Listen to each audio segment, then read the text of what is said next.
যারা এই দেশটাকে দ্বিতীয়বারের মতো স্বাধীন করবে,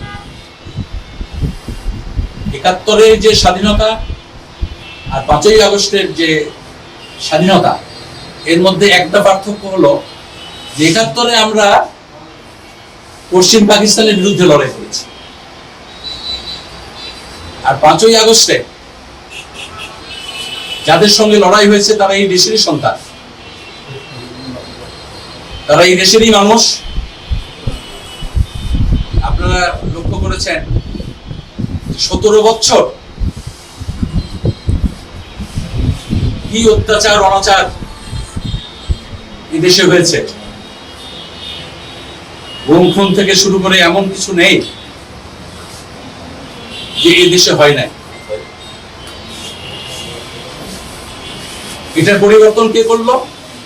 আমরা যারা, আমাদের দেশে যারা রাজনৈতিক দল ছিল তারাও আন্দোলন করেছে, সংগ্রাম করেছে, কিন্তু তারা কাঙ্ক্ষিত লক্ষ্যে বুঝতে পারে নাই। এই লক্ষ্য অর্জন করেছে এই ছাত্র এবং জনতা।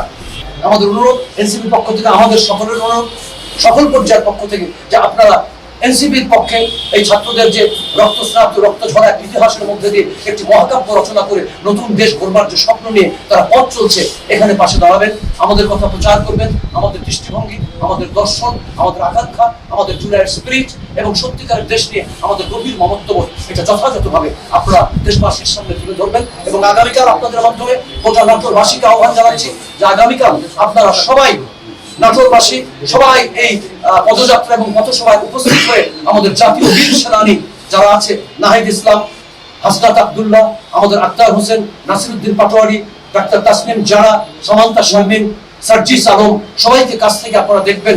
এবং এই সেই সন্তান যারা আজকে এনসিপির নেতৃবৃন্দ গত জুলাই রাজপথে দাঁড়িয়ে তারা বুলেটের সামনে বলেছিল যে we are open to be killed, আমরা মৃত্যুর জন্য প্রস্তুত। এরা তারাই, তাদেরকে দেখতে নিশ্চয়ই আসবেন, সহযোগিতা করবেন, অনুপ্রেরণা দিবেন, আবেগ দিবেন, ভালোবাসা দিবেন, মমত্ববোধ দেখাবেন এবং স্বপ্ন জয়ের সম্ভাবনা তাদের সামনে আপনারা তৈরি করে তাদেরকে বাকি পথ অতিক্রম করতে সহযোগিতা করবেন।